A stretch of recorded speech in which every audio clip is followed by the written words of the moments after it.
queremos nos preparar, Pai, para receber a Tua palavra.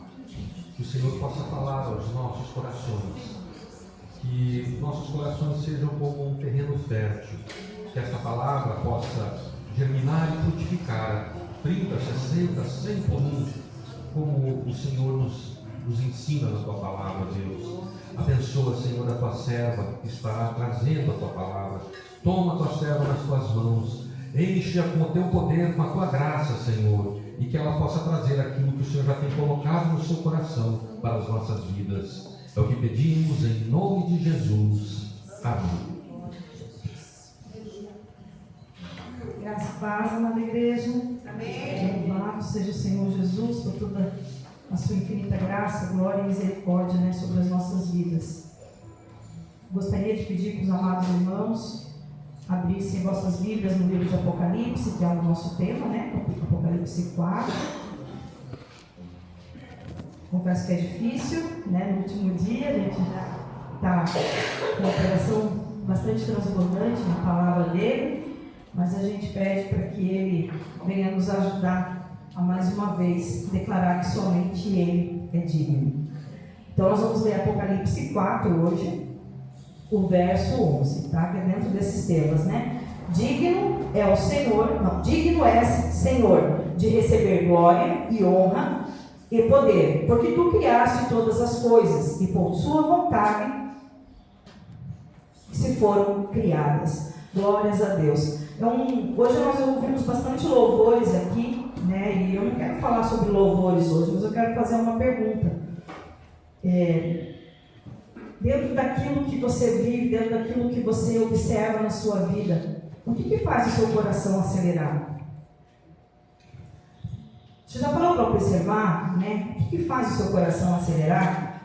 E eu não quero falar aqui de uma emoção religiosa, eu não quero falar aqui de quando você acorda de madrugada, às vezes com um sonho incomodativo, eu não quero falar aqui de o que ocorre quando você sente medo, mas do que você glorifica, do que o teu coração se exalta, Eu não quero estar aqui falando do que você glorifica somente quando as coisas dão certo, mas do que faz o seu coração. Você já parou para tentar imaginar o que realmente faz o seu coração acelerar? Porque isso pode revelar o que você realmente adora. Como eu disse, é um texto bastante maravilhoso da palavra do Senhor, apocalíptico, um texto muito abençoado. E hoje nós vivemos num mundo onde ele distribui admiração para todos os lados. Nós admiramos muitas coisas. Quem dera admirássemos mais a palavra de Deus, Mas nós admiramos muitas coisas. Admiramos talentos, admiramos celebridades, nós até idolatramos algumas ideias, alguns ideais às vezes. Nós nos curvamos muitas vezes diante de coisas que nos impressionam, A gente chega a se curvar diante de algumas coisas que nos impressionam. E o problema não é admirar, porque a gente pode admirar algumas coisas. O problema é quando isso acaba sendo confundido com adoração. O problema é quando isso entra de uma forma no seu coração que você já não consegue mais diferenciar. Então, se eu for definir aqui a adoração ela é diferente, ela é o ato de colocar algo e alguém no centro absoluto, A gente já ouviu isso aqui, no centro absoluto. É dizer que a sua vida inteira, isso tudo depende daquilo, Então, é dizer como se isso me define, é disso que eu dependo. Seria isso um conceito de adoração. A Bíblia inteira martelou isso. De Gênesis a Apocalipse, se a gente for ler, a vida inteira martelou, sobre essa questão dessa adoração, e é uma verdade que o ser humano fica tentando escapar. E eu não consigo entender o porquê, mas a gente vai lendo a palavra, a gente vai vendo o ser humano tentando escapar de certa forma disso, sem compreender o que está acontecendo, Porque só existe somente um que é digno de toda adoração, somente um que é digno de todo esse louvor. E esse digno, ele não tem a ver com, se eu for falar quem é de digno, não é um elogio, Deus é digno, não é um elogio, nós não estamos falando aqui de elogio, não é um título que eu posso conceder por bondade, porque eu acho isso ou aquilo. Ser digno não é algo que eu posso conceder para alguém, é algo um pouco mais profundo, O texto do Apocalipse 4, quando ele traz essa palavra digno és, buscando, estudando sobre essa palavra, a gente tem na origem da grega, axio, que significa aquele que pesa o suficiente na balança. O que tem peso real, uma substância que não sobe. Esse é o sentido de digno. Aquele que pesa o suficiente na balança, que tem peso real, que é uma substância que não sobe. É como se eu pudesse dizer assim, ó, você pode dar para alguém um título que não lhe pertence, né? Você pode dar um espaço para alguém que não é dele, mas você não pode fazer com que essa pessoa pese o que ela não pesa. É como se eu dissesse assim, ó, eu posso estar aqui ou lá no espaço sideral, o peso vai ser o mesmo. Eu posso estar aqui ou submerso em águas, o peso vai ser o mesmo. Eu posso ter 1,50 m ou 2 metros de altura, eu não tenho como mudar o peso dessa pessoa. O peso será o mesmo. A proporção será a mesma. Então o Senhor é digno porque Ele é desta forma. E eu louvo o Senhor porque, né? Eu escrevi aqui, louvo a Deus porque é o que se faz na igreja, ou eu louvo a Deus porque eu reconheço que Ele tem o peso absoluto, porque tudo o que existe veio dele, né? Então, se eu for trazer aqui hoje vou colocar aqui um ponto sobre a questão de adoração, eu gosto muito de lembrar quando Jesus esteve na terra. Quando ele passou aqui pela terra, ele ficou aqueles 40 dias ali no deserto, que veio Satanás, veio propor para ele algumas coisas. Ele disse, tudo isso te darei, se prostrado e me adorares. Olha só, ele fala sobre a questão de se prostrar. Satanás ofereceu para ele todos os reinos da terra, toda a glória. Ele disse para ele assim, eu vou te dar tudo sem o caminho da cruz, sem o sofrimento. Ele proporcionou para ele, chegou para Deus e mostrou tudo aquilo ali e falou assim, olha, essa é uma chave que eu quero te dar, é só você se prostrar e me adorar. E ele sabia que quem se prostra reconhecia a autoridade daquele que estava diante dele, né? Então se prostrar, nessa questão de se prostrar diante do Senhor, que tanto fala em Apocalipse, é uma atitude de humildade total, reconhecimento da soberania de Deus, entrega completa, renúncia da própria vontade, dependência absoluta do Senhor. Aquele que se prostra declara com a própria vida, né? Não sou eu que governa, és tu, Senhor. E Satanás vem, oferece isso para Jesus. Jesus recusa, né? Essa oferta sem cruz ali. Então a adoração, ela não está nessa beleza de tudo que você pode conquistar, ou da beleza do louvor, ou da eloquência de palavras, ou na perfeição de uma música, mas ela está no coração rendido, no coração que realmente se derrete, se prostra, tem, né, essa humildade diante do Senhor. Que nós, mesmo sendo feitos do pó, né, mesmo sendo feitos seres tão pequenos, tão miseráveis, o Senhor diz assim, ó, você pode se apresentar diante de mim, como nós louvamos aqui hoje, você pode se apresentar diante de mim, completamente rendido, né, em carne e em espírito, e o Senhor quer que nós o adoremos. Nós o adoremos. Jesus, ele vem e ensina isso mais uma vez para nós, quando ele passa pela passagem, né, foi lido bastante pelos irmãos aqui, João 4:23, os verdadeiros adoradores o adorarão em espírito e em verdade.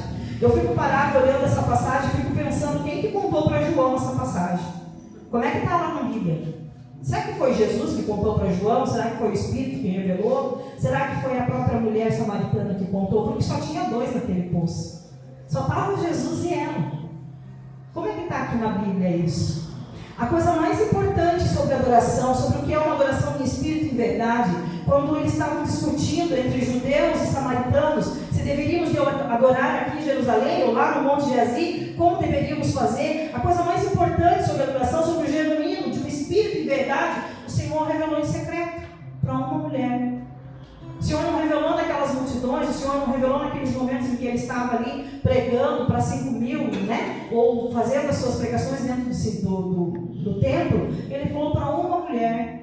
O que é essa adoração em espírito e em verdade? Como que nós devemos adorar? Como que nós devemos, né, impressionar o Senhor com a nossa adoração? Então é impressionante ver que essa revelação foi feita para essa mulher. E a gente vai hoje discorrer, né, sobre essa questão de por que ele é digno. E eu anotei aqui 3 realidades que não tem como a gente negociar de por que o Senhor é digno. Ele é digno porque ele é o Criador, ponto, né? E isso já, para mim, já está bem grande, porque nós somos criaturas, e isso não é ofensa a gente ser criatura, porque nós somos criaturas do Senhor, é uma definição, né?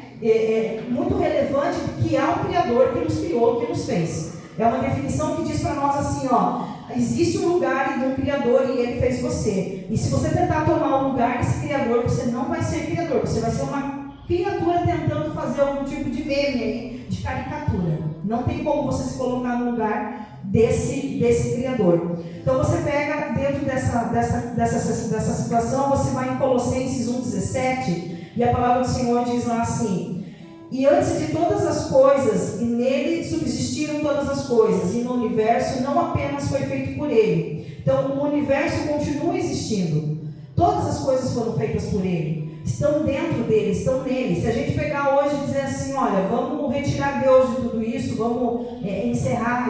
Outro dia meu irmão colocou uma discussão lá de um aiá com um grande pensador, eu não consegui assistir 5 minutos. Porque o propósito daquele pensador era que a IA provasse que Deus não existisse. Eu não consegui, era algo muito resolvido. Eu não consegui assistir por 5 minutos, porque há tantas coisas horríveis que essa IA tentava colocar, mas não cabe, e nada cabia. Aquele pensador ia rebatendo ela, virou uma discussão, e eu disse, não consigo assistir, não tenho capacidade mental para assistir isso. E assim, é muito maravilhoso, porque você pega todo esse universo e você diz assim, olha, eu vou tirar Deus disso tudo, vamos excluir Deus de tudo isso. O que sobra, irmãos? O que sobra nessa matemática, pastor? Nada, nem o vazio. Porque quando a Terra era sem forma e vazio, quem que tinha feito ela? Não sobra nada. Então a gente tem que entender que esse Criador, ele está em nosso meio. Ele, antes de tudo, as coisas subsistem, todas as coisas foram feitas por ele. Então ele é o nosso Criador e nós somos suas criaturas, né? Ele é santo, eu coloquei aqui, não tem mancha, não tem erro. Tudo que a gente possa admirar nessa terra, tudo que a gente possa olhar, qualquer coisa que a gente possa achar muito belo, muito legal, muito humilde, muito sincero, um momento vai nos decepcionar. Em algum momento vai nos trazer uma decepção. Então, tudo, seja ídolo, seja filosofias humanas, tudo vai ter uma sombra, tudo vai ter algo que não está certo, porque é feito por homens, o que é feito por homens é imperfeito.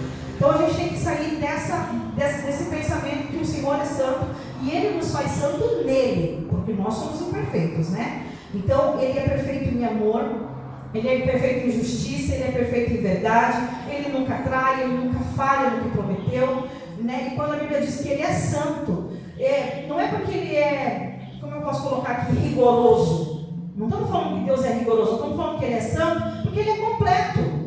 Ele é completo em tudo, não tem falta, não se excede em nada, não erra em nada. Ele é completo, Ele é santo, é perfeito, né? Então, o Senhor é digno porque Ele é santo. E Ele é digno também, eu escrevi aqui, porque Ele é o nosso Redentor, né? Então, eu pontuei 3 questões aqui. Porque somente Ele salva. Quando a gente diz, né? Ele é o nosso Senhor e Salvador. Somente por Ele podemos alcançar essa salvação. Somente Ele nos salva. E é um argumento muito profundo, porque você vai pensar assim, um Deus, né, que dentro da sua majestade, dentro de tudo aquilo que Ele criou, que Ele fez, diante de tudo aquilo que Ele merece de louvor, Ele se fez homem, Ele veio ao mundo, Ele desceu dentro desse mundo que Ele fez, Ele morreu. Ele não veio representado por alguém, ou Ele não mandou um representante, Ele veio em forma de carne. E Ele morreu por aqueles que Ele mesmo criou, e Ele ressuscitou, e Ele ressuscitou com poder, e esse poder Ele ainda distribui para aqueles que Ele fez, porque Ele derramou sobre nós esse poder. Então essa redenção, essa forma de redenção, Ele oferece para nós esse mesmo poder. Quando Jesus diz para nós que nós faremos coisas maiores do que Ele fez aqui na terra, é muito poderoso, é muito maravilhoso entender essa redenção. Somente Ele pode nos entregar isso. Né? Então, quando nós estamos lá lendo Apocalipse 4 e 5, a gente lê essas coisas maravilosas, né? Vê que João ele não viu apenas um trono de glória. Ele viu os 24 anciões, como o pastor Romeu já pregou aqui. Ele viu os 4 seres viventes que não paravam de dia e de noite de dizer santo, santo, santo. Milhares e milhares de anjos adorando e dizendo santo, santo, santo, né? E o texto vai ampliando, e toda criatura que há no céu, na terra, debaixo da terra, no mar, todos o adoraram. É maravilhoso a gente parar e pensar no tamanho que isso tem, na dimensão disso, né? Então é como se eu dissesse assim, ó, não existe 1 centímetrozinho de todo esse universo, de toda essa criação, de todas essas galáxias, que não entendesse ou não reconhecesse a dignidade do Senhor, que não reconhecesse que Ele é digno. Tudo, criaturas que nós não vimos, reconhecem a dignidade do Senhor. Ele olha para tudo isso, né? Tudo isso, e a criatura que mais hesita, a criatura que mais tem dificuldades de entender o genuíno dessa adoração é a criatura que Ele mais ama. É eu e você. A criatura que Ele mais tem amor, que Ele mais derramou, que Ele mais teve o cuidado, é a criatura que mais tem dificuldades de entender isso. É a que mais hesita sobre isso, é a que Ele quer chamar não só de criatura, Ele quer chamar de filho. De meu filho, de minha filha. Então, assim, é muito lindo de olhar isso. E há algumas armadilhas que acontecem quando a gente não consegue entender essa profundidade do que é essa adoração genuína ao Senhor, do que é declarar realmente com o nosso coração prostrado que Ele é digno, né? Então, a gente precisa entender que a nossa estrutura, o nosso corpo, nós somos feitos para adoração. Unicamente, exclusivamente para adoração. Se você disser assim para mim hoje, Dani, eu não sei por que eu nasci.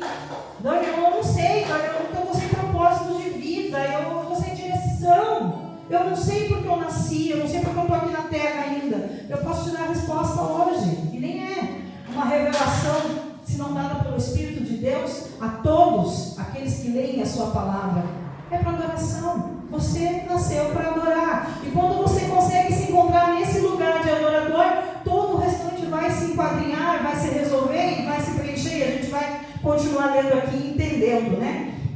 Então existe algo perturbador no coração do humano, é que ele precisa adorar. Não é uma escolha, é uma estrutura. Nós somos feitos para adoração. Se eu falar assim, vamos pegar um órgão do nosso corpo aqui, o pulmão. O nosso pulmão foi feito para respirar, concordam?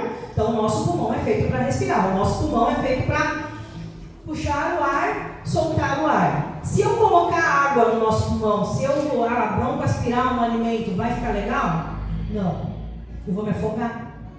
Então nós somos feitos para adorar. Nós somos feitos para nos encher da presença do Senhor.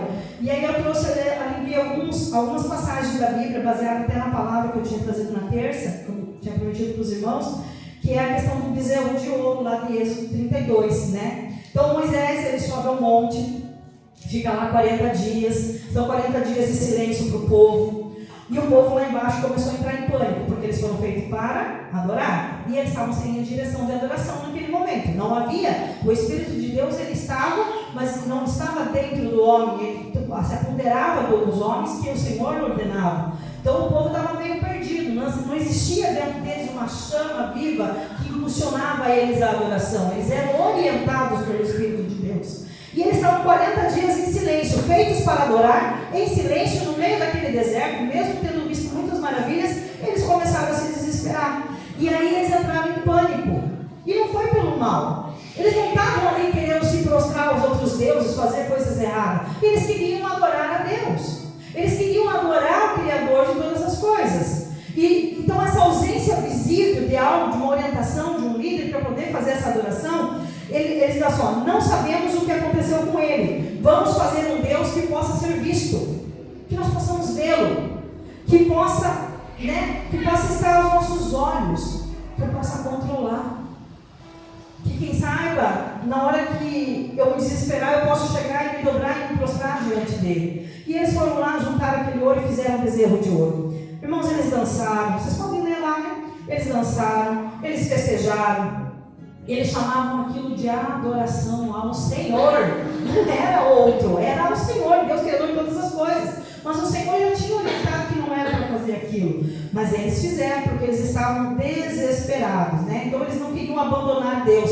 Eles queriam algo que coubesse dentro de si, que coubesse dentro do seu dia a dia. Um Deus que não fizesse silêncio. E quantas vezes esse é o desespero das nossas almas? Quando Deus está quietinho, quando Ele não está falando, quando a gente não está conseguindo ouvir, né? Então, essa idolatria é muito moderna nos dias de hoje. A gente está falando de um bezerro de ouro, mas ela é muito moderna. Não é rejeitar a Deus. Você não rejeita a Deus, mas você substitui por uma versão menor dele, uma versão que você possa poupar, uma versão que possa caber no seu dia a dia, que possa abençoar você, que possa abençoar as suas escolhas, que possa te trazer até uma experiência religiosa, mas que não custe muito, sabe? Que não seja tão difícil, que não precise pagar um preço, talvez, aí, da oração e do jejum. Quantas vezes, nos tempos de hoje, nós temos feito dessa forma? Né? Então, Deus não está aqui para ajudar a realizar a minha vida. Deus, eu que fui criado para caber nisso no que é se inserir nessa vida de Deus, se inserir naquilo que o Senhor criou para mim, e não Ele entrar dentro de mim para poder caber dentro desse vaso aqui pequeno, né?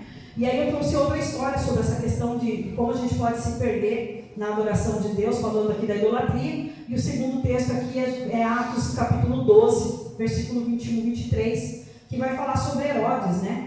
Aqui eu quero pincelar rapidamente, que é sobre uma questão de uma glória que você pode distorcer. Então Herodes, ele estava lá, subiu no palco, né? E fez um discurso muito bonito, muito poderoso, um discurso muito eloquente, um discurso muito, como é que eu posso dizer assim, convincente, daquilo que as pessoas precisavam ouvir. E como ele falou aquilo, aquelas palavras, aquilo foi muito convincente, o povo gritou: é a voz de Deus, é a voz de Deus e não de homem. E quando ele gritou, Herodes aceitou. Herodes ficou todo contente de ter aceitado aquele, né? Olha, Deus, né? Eu sou o próprio Deus aqui.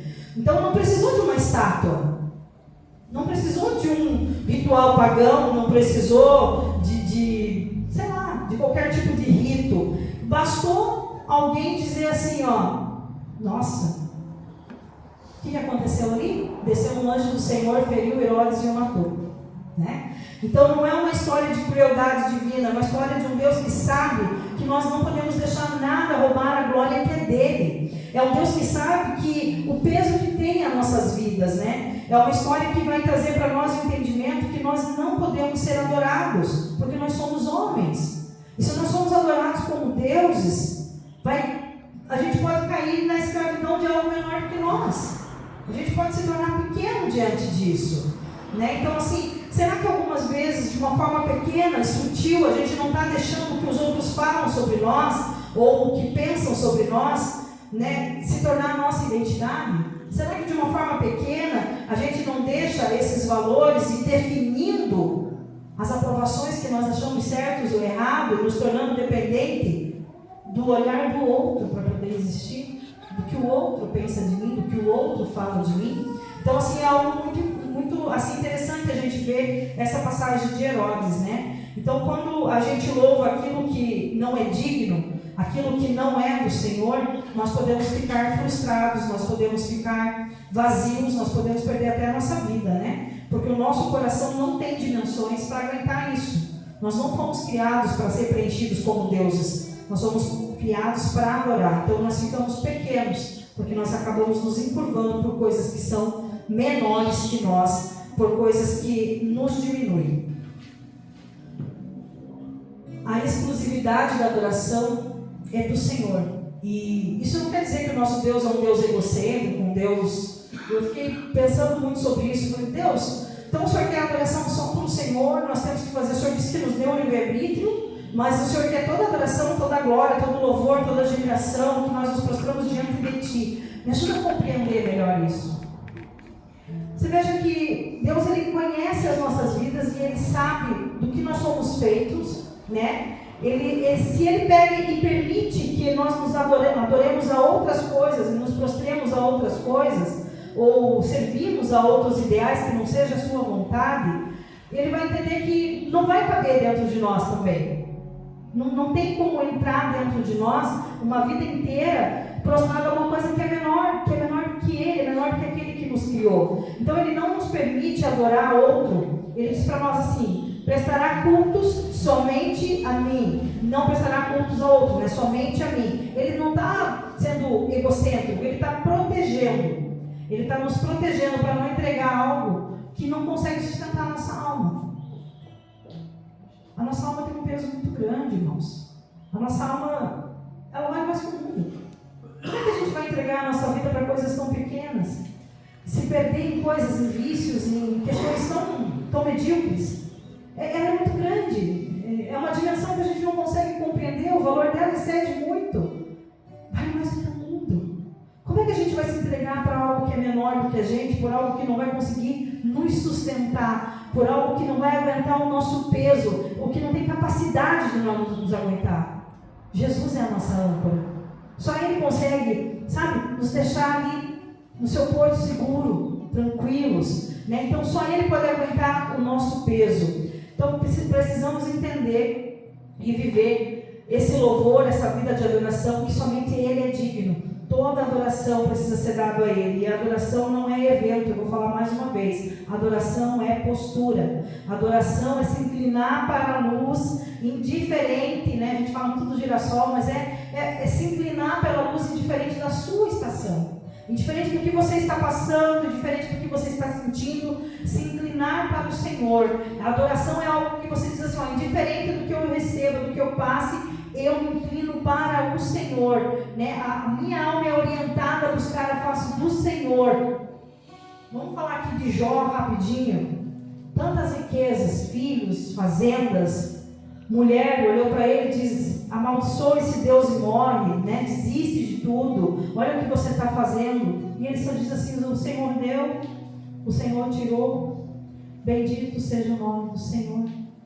Sabe, essa profundeza de adoração, essa profundeza de que você não está fingindo que está tudo bem, mas você está dizendo que o valor de Deus não oscila na condição que você está passando, que você está enfrentando, do que você está sentindo. Não pode oscilar, não pode ter nenhum tipo de sombra diante disso. Que Ele é digno. E a dignidade dele não vai aumentar quando a sua vida vai bem, ou quando tudo está sendo certo, ou diminuir quando alguma coisa está sendo destruída.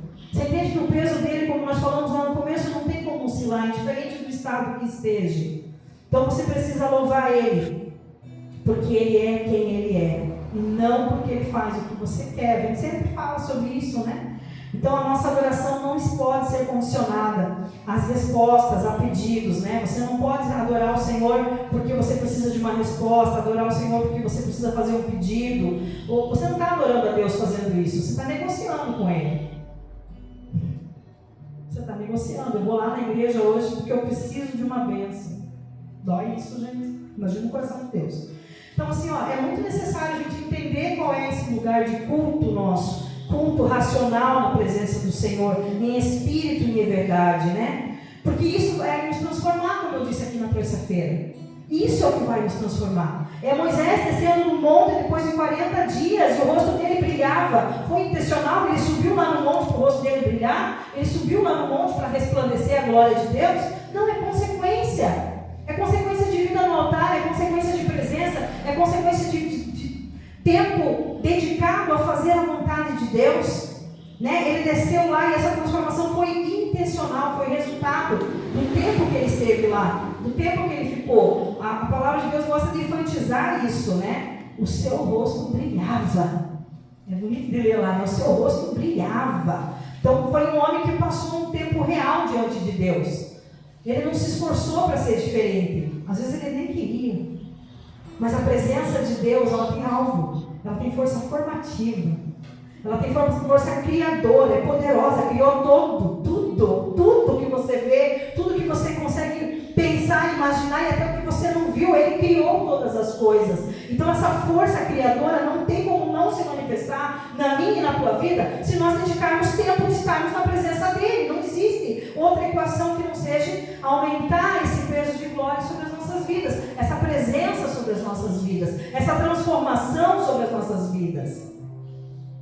Então a gente precisa entregar ao Senhor a nossa vida por inteira, né? Não apenas em momentos inteira. Adorarás o Senhor teu Deus e somente a Ele prestará cultos. Eu escrevi aqui Lucas 4:8. Então no que você faz no trabalho, no relacionamento, nos pensamentos. A adoração tem que ter 24 horas, não tem horário de funcionamento, não é terça, quinta e sábado lá na igreja, é em tudo que você faz. Uma submissão genuína na presença do Senhor, né? Uma forma de entregar assim genuína, reconhecer que Ele é digno, que Ele está no controle, que tudo aquilo que você faz é dele, tudo é por Ele, que você não é mão erguidas na presença do Senhor, mas é um coração prostrado, aquebrantado, inclinado realmente à sua vontade. É um coração que diz assim, ó, não é a minha vontade, Senhor, mas a tua vontade. Jesus nos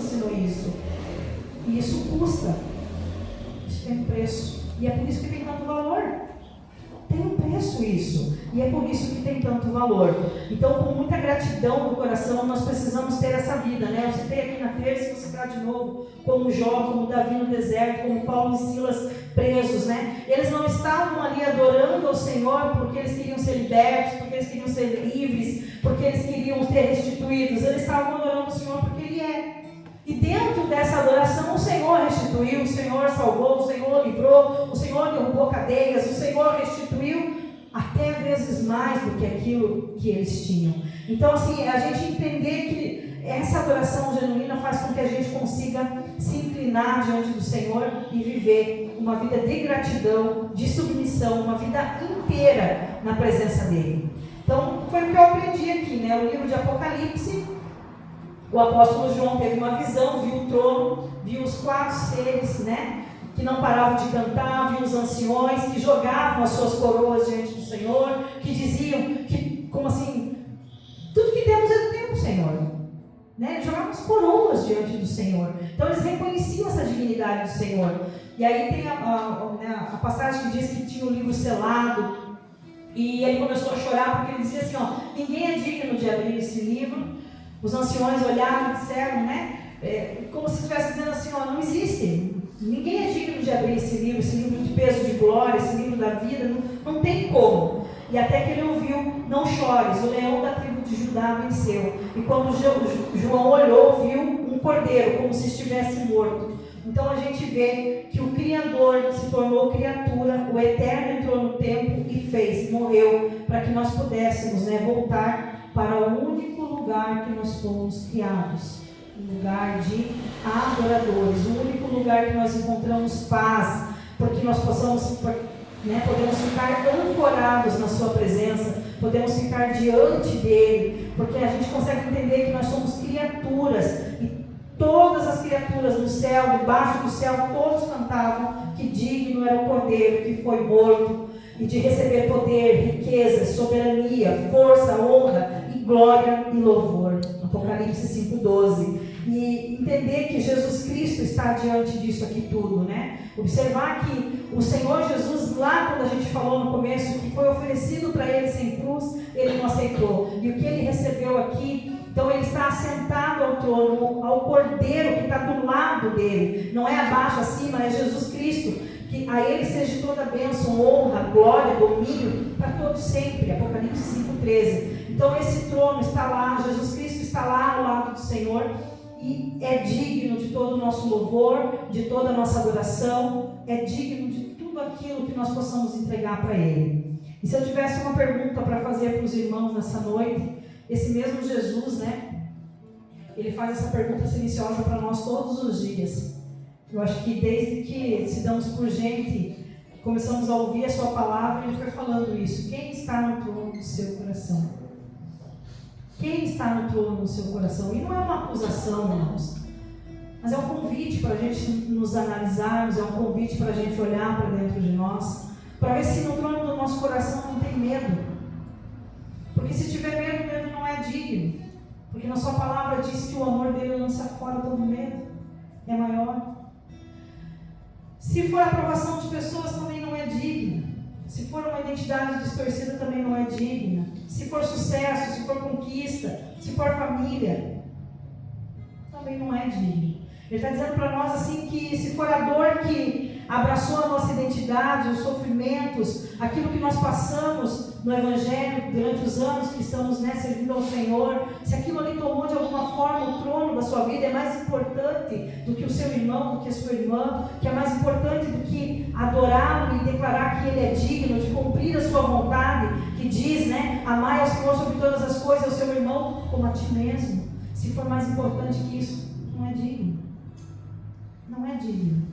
Né? Então assim, ó, o Senhor está dizendo para nós assim que nós precisamos entrar diante do trono dele, não por obrigações religiosas, né? Não porque reconhecemos a nossa realidade pecaminosa, não porque ele faça alguma coisa acontecer, não porque ele pode nos sustentar, porque muitas vezes na nossa mente nós construímos bezerros que possa aplacar, né, a nossa alma, acalmar a nossa alma. Mas ele diz para nós assim: entra na minha presença, porque eu sou a âncora que sustenta as suas almas. Porque eu posso trazer uma leveza que não é uma leveza superficial, mas é um peso verdadeiro. Um peso de estar num lugar que você foi criado para estar, e ali ninguém vai te segurar, irmão. Ali não tem o que te segure, não tem o que te impeça de viver e comer o melhor dessa terra. Então o Senhor Jesus, ele diz para nós assim, ó: fique na minha presença, fique diante de mim, diante daquele que pode realmente ancorar a tua alma em paz, em tranquilidade. Digno é o Cordeiro que foi morto e reviveu. Digno é ele de receber todo louvor e toda adoração. Eu vou louvar com os irmãos, vou orar e vou louvar com dança, porque eu ainda não aprendi a cantar, né? Glórias a Deus. Mas vamos nos colocar em pé, vamos estar orando. E depois nós vamos, vou ministrar uma coreografia, mas que os irmãos estejam adorando com a letra desse hino. Eu fiquei orando ao Senhor e pedindo um louvor, e havia escolhido um e mudei. E quando eu estava ali na frente da igreja orando, o Senhor me deu um louvor que eu nunca ouvi. E parece que ele é ouvido, mas eu falei: Carol, eu nunca ouvi esse louvor, mas eu vou fazer, eu vou adorar com ele. Então eu quero que a igreja adore com esse louvor. Nós vamos orar aqui primeiro. Senhor Jesus, Tu que és o Cordeiro, o Leão, o Alfa, o Ômega, o início, o fim. Tu que és a palavra, a verdade, a vida. Tu és aquele Paizinho querido que tem as nossas vidas na palma das Tuas mãos. Papai amado, eu te declaro, eu declarei aqui hoje, Senhor, que Tu conhece o peso das nossas almas, Pai. Que Tu conhece, Senhor amado, o quanto vale, Pai, cada um que está aqui dentro. Papai amado, eu quero Te pedir perdão nesse momento, Papai, como igreja. Senhor, eu quero Te pedir perdão como Teu povo. Quero Te pedir perdão como filha, Pai. Se em algum momento da minha caminhada, Senhor, eu construí bezerros, Papai, de ouro, Papai, para colocar no lugar da Tua glória, da Tua presença, para ficar mais fácil o meu entendimento, a minha pequena compreensão. Papai, eu quero Te pedir perdão, Senhor amado, pelos momentos perdidos, Pai, que eu poderia estar Te adorando e declarando, Papai, em espírito e em verdade, que Tu és o Cordeiro Santo que foi morto e reviveu, que Tu é a honra, a glória, o poder, todo louvor e majestade para todo sempre, Papai. Senhor, nós queremos Te pedir perdão, Senhor, assim, em nossas almas, Papai. A nossa identidade foi distorcida a ponto, Pai, de nós não compreendermos, Senhor, que nós somos os Teus filhos, Pai. De criaturas, o Senhor nos colocou como filhos, Pai. E o Senhor quer nos dar o melhor dessa terra. E o Senhor está preparando os céus, Paizinho, terra, que nós não conseguimos nem ter, Senhor amado, total dimensão do que está sendo preparado. Senhor amado, eu quero declarar nesse momento, Pai, perdão, Senhor amado, pelos dias, Papai, que deixamos passar sem Te dar o devido lugar nas nossas vidas, Pai. Tu és santo, Tu és poderoso, Senhor, e Tu podes nessa noite renovar as nossas mentes, nos colocar num local de compreensão, Pai. Dá, Senhor amado, dá o peso que tem a Tua glória, do peso que tem a Tua dignidade. Senhor amado, em nome de Jesus, que essa palavra, Senhor, venha nos confrontar, que ela venha, Senhor, acender em nós, Papai, uma chama genuína, Senhor, pura, e que leve aos outros, Paizinho querido, esse amor e essa adoração a Ti, Papai. Nos ajuda, Senhor, como filhos e filhas Tuas, Senhor, Te adorar com este louvor, declarar que Tu és digno e que Tu és santo, Pai, e que Teu é o louvor, a honra e glória para todos sempre, amém. Que Tu és digno, Senhor, de desatar os selos, Pai, que Tu és digno de abrir o livro, Papai, que Tu és o Senhor, que tem as nossas almas na palma das Tuas mãos e que nos pede adoração a Ti, Papai, porque sabe, Senhor amado, que somente o Senhor, Pai, tem o peso necessário, Pai, para ancorar as nossas almas. Essa é a minha oração em nome de Jesus. Amém e amém. Vamos fechar seus olhos, igreja. Vamos adorar o Senhor.